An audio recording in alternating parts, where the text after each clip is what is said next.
있습니다. 제목은 용기 있는 기독교고, 그래서 기독교가 용기가 없을 수 있는 시대 가운데서 어떻게 용기 있게 살아갈 수 있을 것인가, 이거를 전체 주제로 좀 삼았고, 큰 1번, 2번, 3번들 보면 진리로 이것을 좀 소개하려고 합니다. 그래서 우리 시대가 진리를 어떻게 대하고 있는가, 그래서 현대에서 진리를 어떻게 보고 있고 어떤 식으로 3번 변화가고 있고, 그럼 그 진리가 4번 교회 안에서는 어떤 것이며, 사실 진리는 하나님이죠. 그래서 그 5번 하나님이고, 이 하나님을 진리로 뒀을 때 우리가 세상을 이해하는 관점, 이 죄를 통해서 예시 하나를 좀 보고, 그 다음에 이제 용기를 가지자, 이런 흐름으로 좀 구성했고, 한번 시작해 보겠습니다. 중간중간에 뭐 바로 물어보셔도 돼요. 그래서 한번 진행해 보면, 진리란 무엇인가? 그래서 우리가 진리라는 단어 자체가 요새 많이 안 사용되는 것 같아요.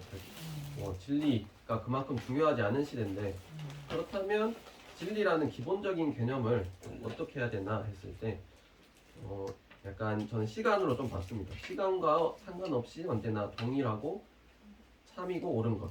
그래서 영원한 것이 진리고, 지금 시대에 따라서 뭐 계속 뭐가 맞다, 뭐가 맞지 않다. 이제는 AI 시대여서 AI 시대에 맞는 걸 또 구하고 있죠. 이런 흐름과 상관없이 언제나 옳은 것. 우리가 인생에서 투자해야 될 게 있으면 이런 것일 텐데, 이 진리가 무엇인가 했을 때 저희들은 보통 말씀 이렇게 볼 수 있고, 도덕성 이런 것도 시대와 상관없이 인간의 성품으로서 우리 자손들에게 계속 얘기해 줄 수 있는 거겠죠. 뭐 아무리 시대가 변한다 해도 우리가 도덕적으로 살아야 되고, 사람들 간의 기본적인 의무가 있다, 이런 것들이 좀 진리로 볼 수 있을 텐데, 저희 기독교 안에서는 특히나 좀 말씀, 성경적인 걸로 볼 수 있다. 도덕보다는 말씀이 더 낫지. 도덕도 시대에 따라 달라지잖아요.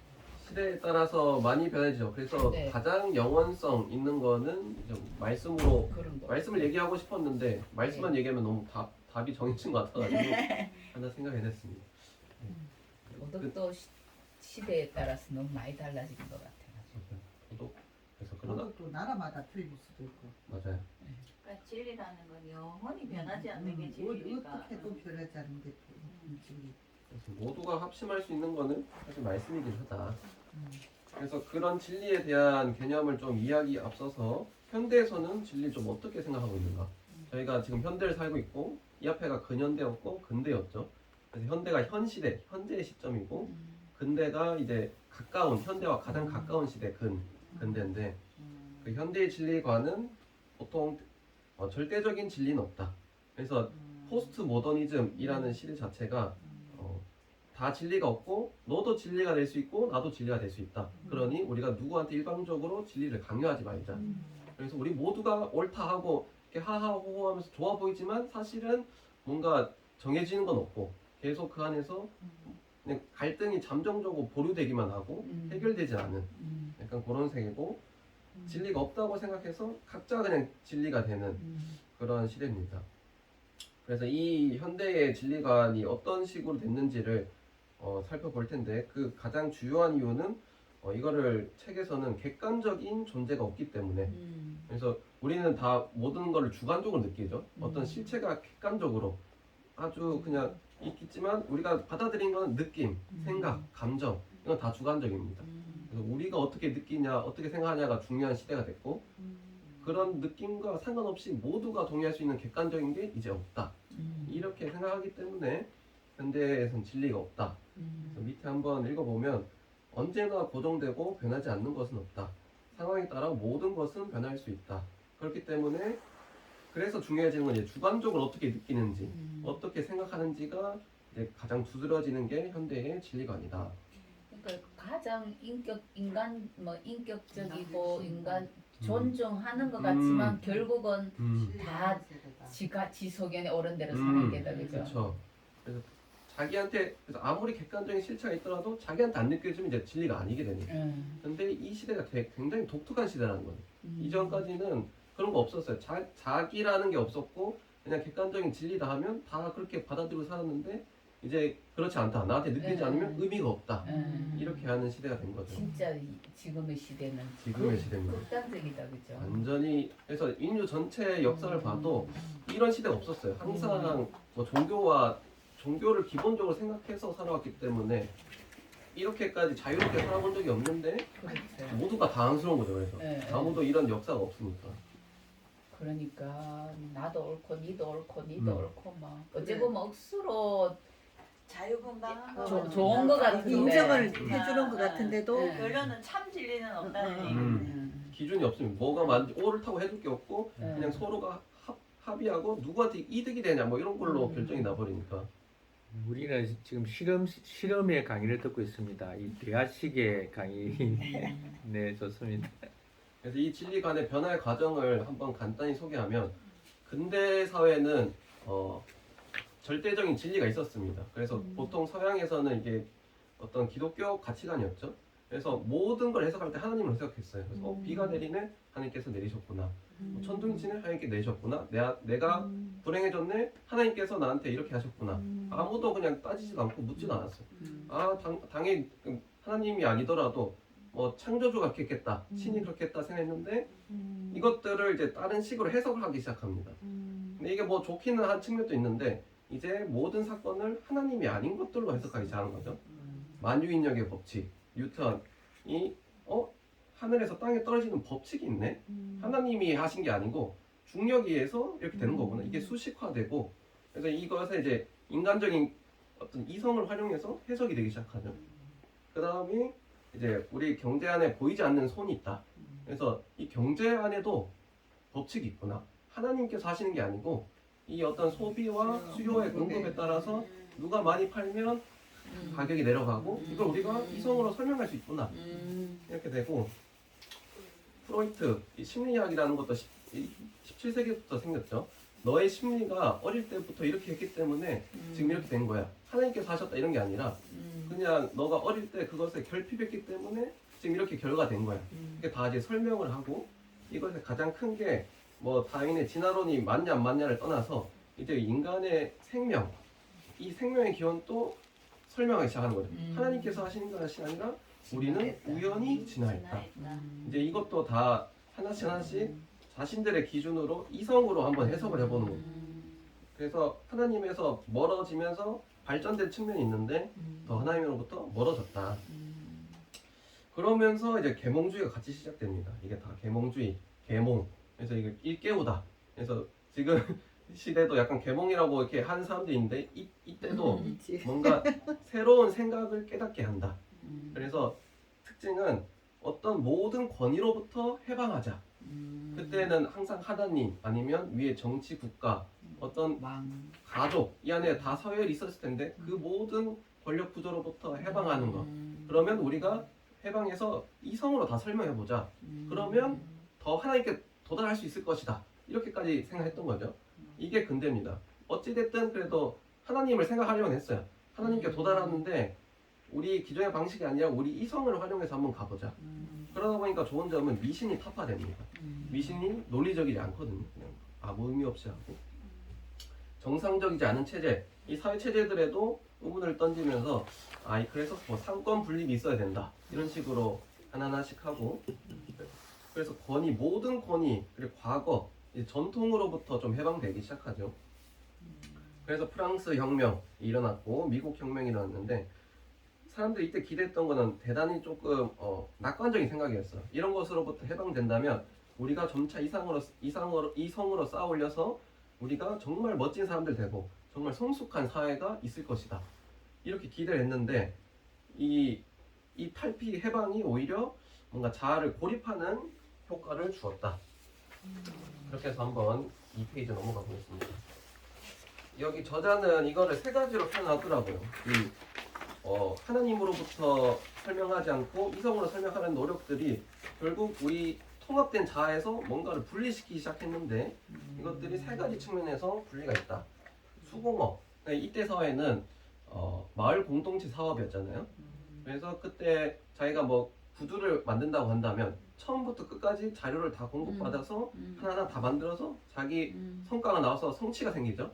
그리고 이거를 바로 옆에 있는 이웃한테 팔기 때문에 인정을 받고 이것을 되게 뿌듯함으로 계속 모든 것이 되는데 이게 근대화되면서 깔창만 죽어라 만드는 거죠. 부품이지 부품이고 그 안에서 전혀 의미도 모르겠고 이 완성품도 보지 못하고 완성품에 대한 결과, 칭찬 이런 것도 저는 못 받고 시간 수당은 더 쪼가들고 그러니까 삶에 뭔가 분리가 일어나기 시작을 하고 공동체 같은 경우에도 이제 공과 사의 분리가 생기기 시작했습니다. 그래서 그전에는 공과 사 이런 것이 없고 모든 게 뭐 가족 공동체 안에서 같이 되고 정치 안에서 같이 왕의 입장에서 생각하면서 이것을 나라를 다스려 갔는데 그건 공적인 거지 사적인 곳에서 얘기하면 안 된다. 사적인 거를 공적인에서 얘기하지 마라. 이러한 분리가 가치관의 분리. 그래서 저희들도 종교도 공적인 곳에서는 얘기하지 말라 이런 분위기 있잖아요. 네. 그거는 너 혼자 개인적으로 믿을 수 있지만 공적인 영역에서는 종교 문제 가져오지 마라. 이런 그렇지. 분리가 이때부터 좀 시작된 거죠. 일찍 시작됐네. 네. 이 뭔가 계몽하겠다는 생각으로 대한 결과들로 나타나기 다 분리되기 시작했습니다. 가족들도 이제 원래 대가족에서 핵가족이 돼서 뭐 그런 구성원이 줄어들었다가 중요한 게 아니라 그동안 가족들을 통해서 계속 내려오던 전통이 분리됐다. 그래서 원래 할아버지, 할머니, 아버지, 손자 그 유대 관계 안에서 자연스럽게 손자들의 생각과 이런 생활 습관들이 넘어왔는데 이런 것들이 부모가 맡기기 시작하죠. 그래서 원래는 이 세 가지를 통해서 대단히 의미를 느꼈어요. 일을 하면서 내가 성취를 했구나.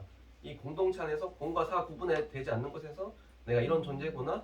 가족 안에서 내가 무슨 역할을 하면서 이렇게 참 의미 있게 살았구나. 근데 이것이 분리되기 시작하면서 이 모든 내적인 의미들이 자기가 스스로 해결해야 되는 문제로 변화되기 시작합니다. 그러니까 이성으로 시작한 건 좋은데 그럼 결국 이성으로 자기가 이 모든 의미를 찾아내야 되는 거야. 그냥 가만히 살다가 누가 의미를 주는 게 아니라 내가 하나하나 느끼고 하나하나 생각하고 하나하나 그것을 통해서 뭘 의미를 느끼고 있는지 자기가 깨달아야 이제 의미가 되는 거죠.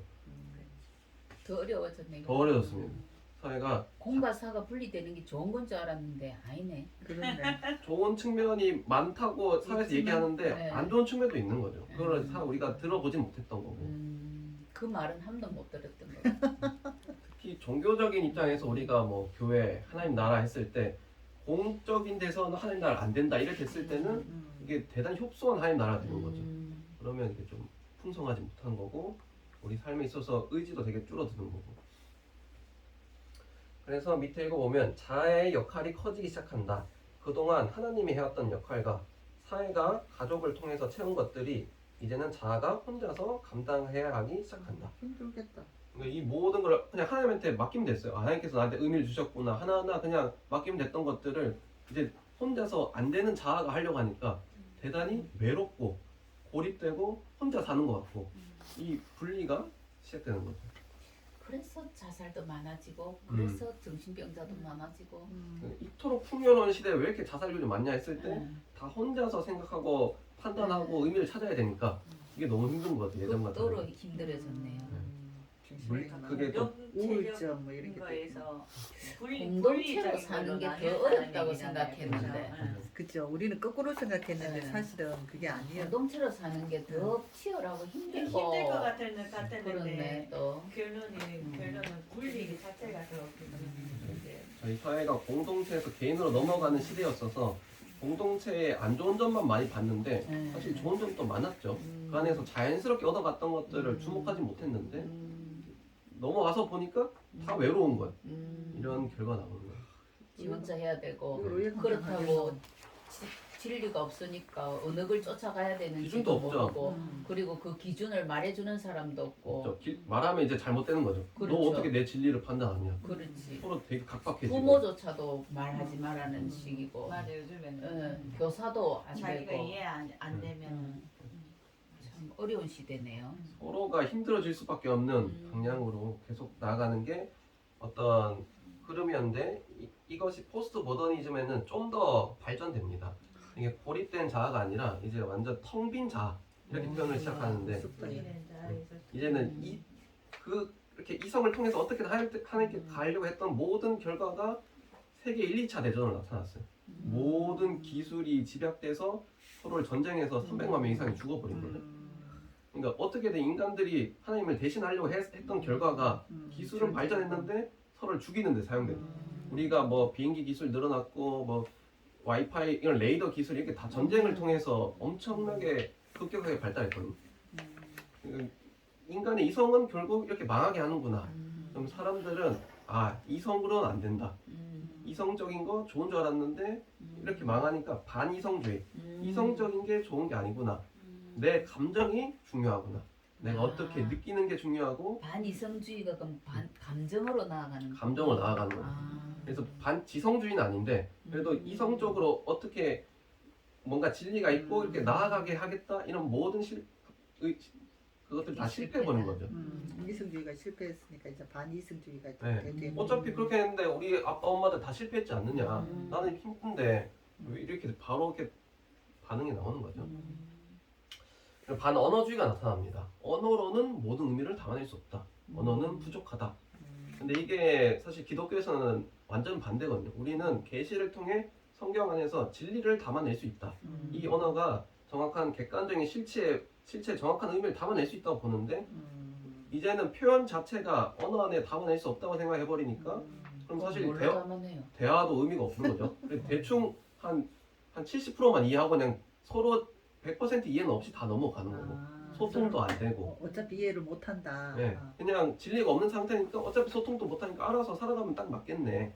이런 흐름으로 다 넘어가는 거죠. 이 안 좋은 힘든 흐름이 계속 더 발전되는 거예요. 그래서 이 분리된 자아에서 텅 빈 자아로 넘어갔는데 이 텅 빈 자아는 아까 설명했다시피 1번 객관적인 이성으로부터 분리. 그래서 모든 것을 상대적인 개념으로 이해하고 그래서 기준이 없으니까 다 상대적인 거다 이렇게 되는 거죠. 감정과 체험을 중요합니다. 그래서 이제는 오히려 체험이 중요해졌어요. 그래서 예전에는 이성을 통해서 해결을 했는데 너가 어떻게 경험했느냐 그거에서 뭘 깨달았느냐가 중요한 사회가 됐고 오히려 공동체적인 걸 선호하게 됐죠. 그래서 우리가 공동체로 같이 해보자 그러면서 뭐 여러 공동체가 생겨서 이걸 해결해 보려 했죠. 또 분리된 고립된 공동체도 있을 테고 뭐 농업 이런 것도 있을 테고 그런 식으로 어떻게든 또 텅 비고 외로우니까 이렇게 공동체적으로 해보려고 했고 그 텅 빈 거를 소비주의와 대중문화가 채워줬어요. 그러니까 우리 자본주의와 갑자기 같이 시작하면서 아, 이 텅 빈 거를 우리가 구매하면서 해결할 수 있구나. 우리가 여러 가지 리스트 중에서 돈을 많이 벌어서 하나 선택하면 그게 나한테 의미가 있는 거고 그 가격을 책정한 거에 따라 내가 구매했을 때 그 의미를 채우는 거고 그리고 예전에는 부모님을 통해 가정교육을 받았던 어린아이들이 이제 그런 게 다 분리되니까 대중문화의 교육을 받기 시작합니다. 그렇죠. 이제 뭐 매스컴에서 얘기하고 연예인들이 좋아하는 게 옳은 거다, 진리다. 저들이 좋아하는 게 진짜구나. 뭐 이런 걸 다 채우기 시작을 하는 거죠. 이때 모인 게 그거겠네. 뭐 팬클럽 이런 거. 네. 그러겠지. 그런 데서 아주 공동체적으로 네, 열심히 네, 잘 네, 배우는 네, 거죠. 아, 네, 이런 네. 가치로 이렇게 살아야 되는구나. 원래 가정 안에서 했던 것들이 다 그렇게 채워지는 거고 그럼 자연스럽게 표현적 개인주의.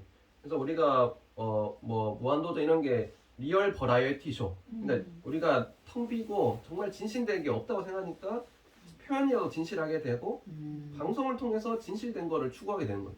아 그럼 솔직하게 나 혼자 산다 정말 재밌는 프로그램이지만 자신의 솔직한 모습들을 표현하는 것들 너무나 보기 좋다.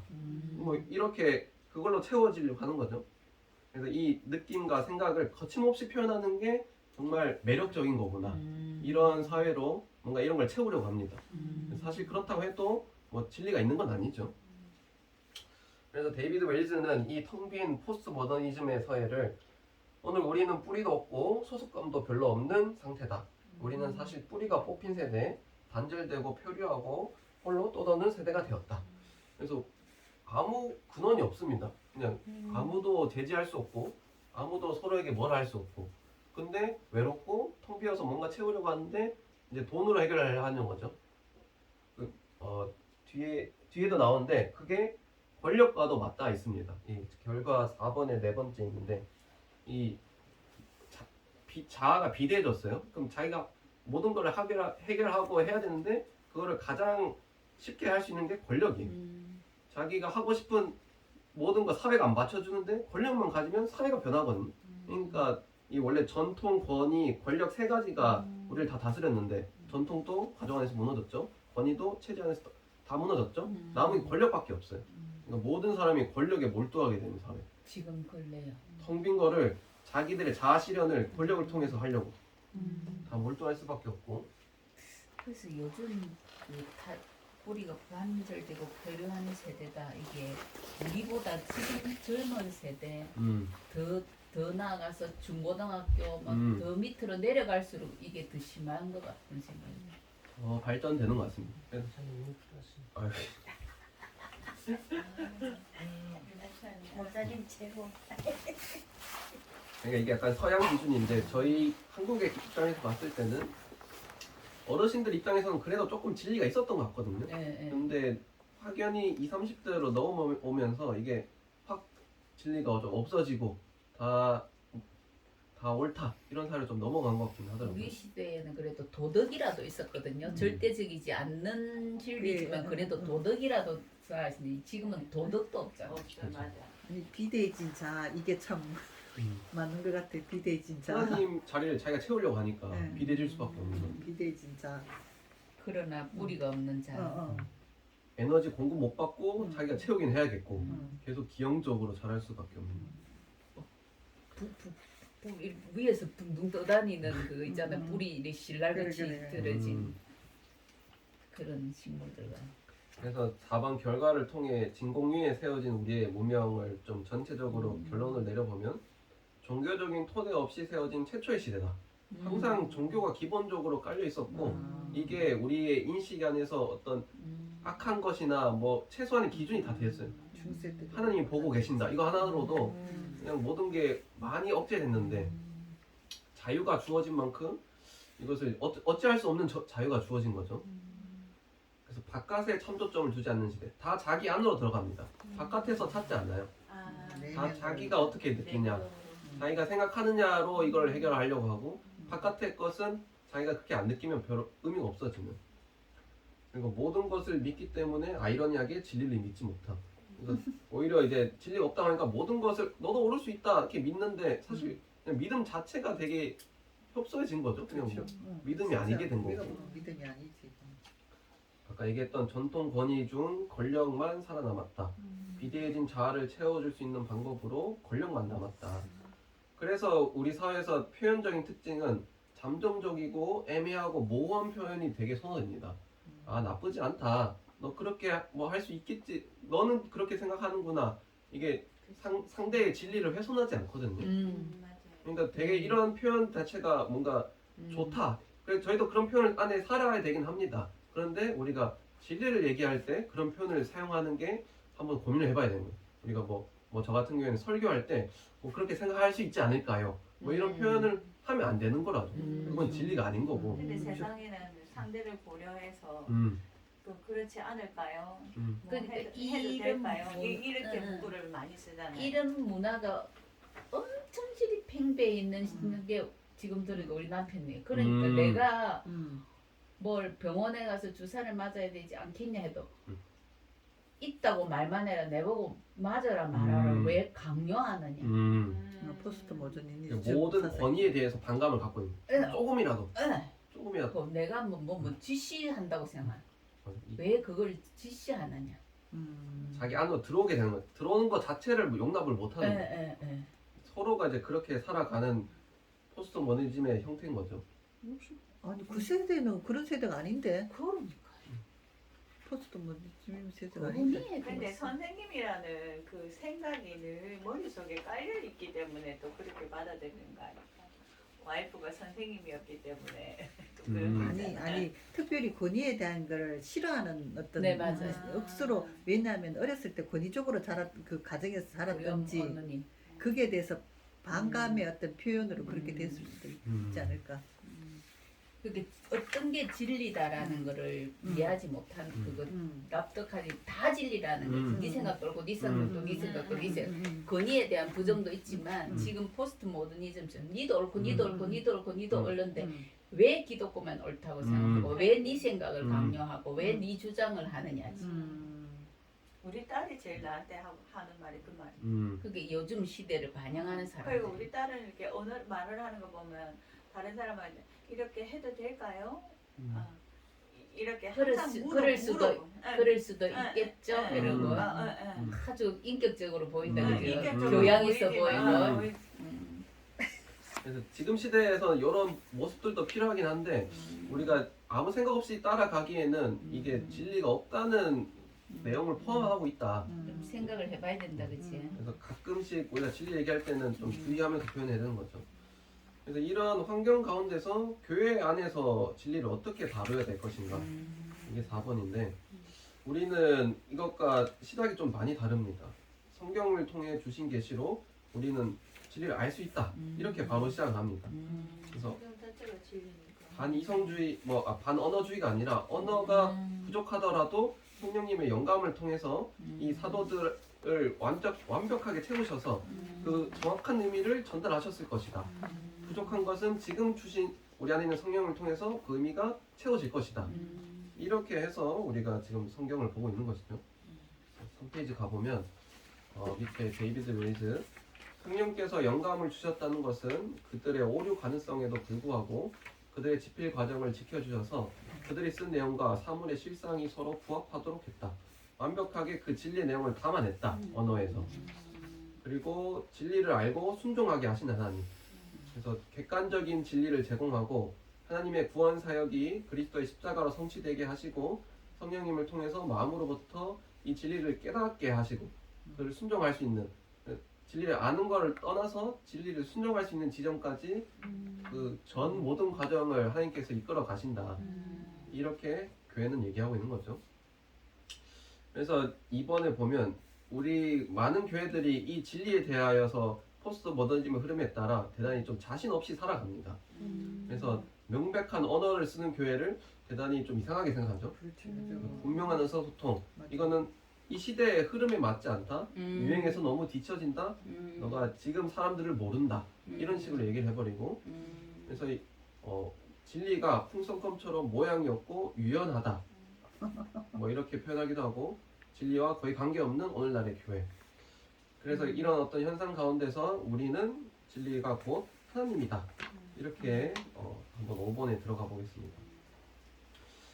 진리를 이제 중심으로 좀 표현하는데 우리 모든 삶의 중심이 진리고 모든 삶의 중심이 하나님이다. 이렇게 보는 것이 좀 필요한데 포스트 모더니즘 관점에서는 우주의 중심이 없습니다. 그래서 근데 이 생각이 기독교 교회 안으로도 쉽게 들어올 수 있는 거죠. 우리가 교회를 다니지만 일상 사회 삶에서 우리가 중심 없는 것처럼 살아갈 수 있다. 그래서 밑에 읽어보면 기독교인들도 충분히 포스트 모던적으로 생각할 수 있다. 하나님이 계시지 않거나 무관심한 존재로 여기고 우리 삶의 중심으로 하나님 두지 않는 태도를 갖게 된다. 그래서 창조자 하나님을 생각했을 때 하나님께서 천지를 창조하시는 그 단번의 사건도 있고 지금 또 다스리는 사건, 더 나아가서 이 사회의 어떤 성품을 최대한 악으로 끌고 가지 않게 하신다는 이 적극적인 지점까지 우리가 생각하고 있는가?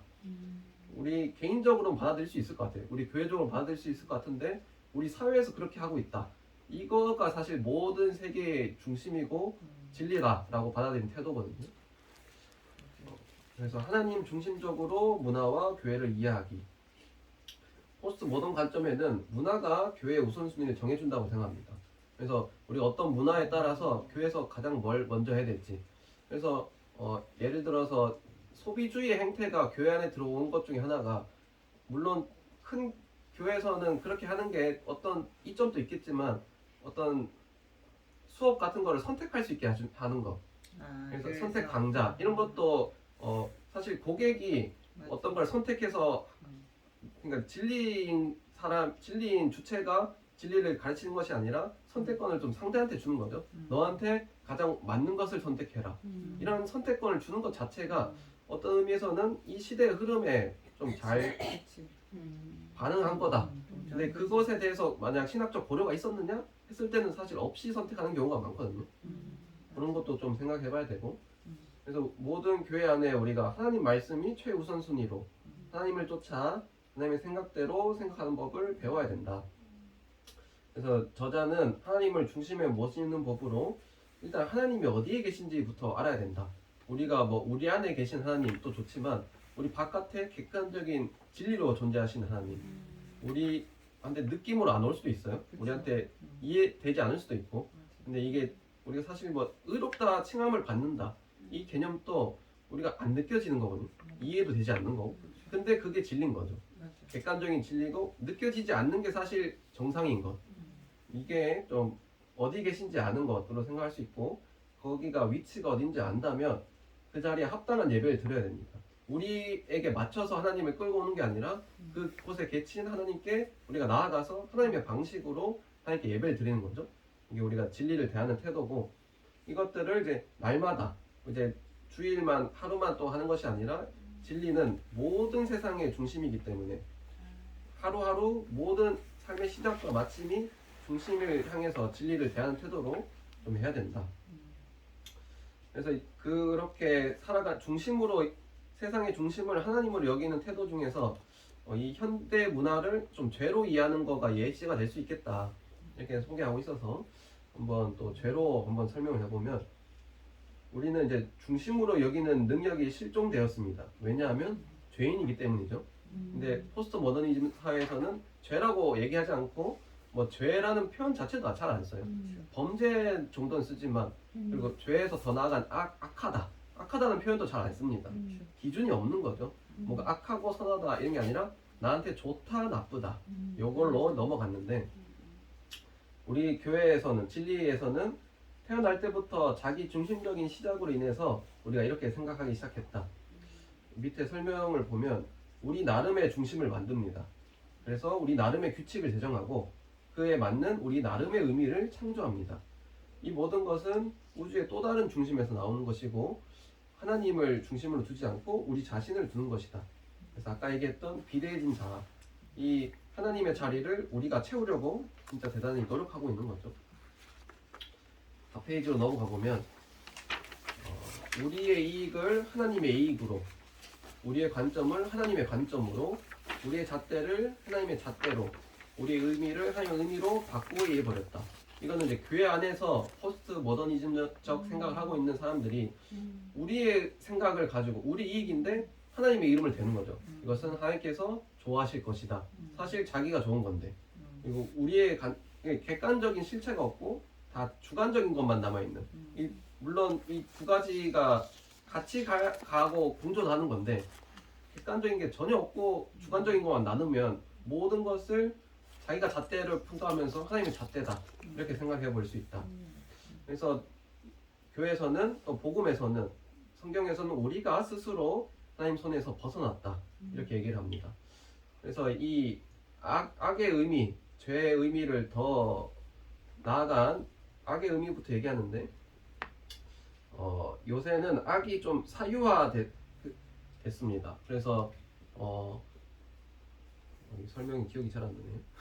그러나 나에게 악은, 나쁘면 네? 나에게 안 좋으면 그게 악이라고 생각한다. 아, 맞습니다. 악이 진짜 악하고 진짜 선하다 이런 개념이 아니라 나한테 악하면, 나한테 나쁘면 악이다. 나한테 좋으면 선이고. 선이고. 완전 자기 소유가 된 거죠. 악을 자기 안으로 들어버린 거예요. 객관적인 실체가 아니라. 그러다 보니 그런데 사실은 악은 심층적 차원의 나쁨이다.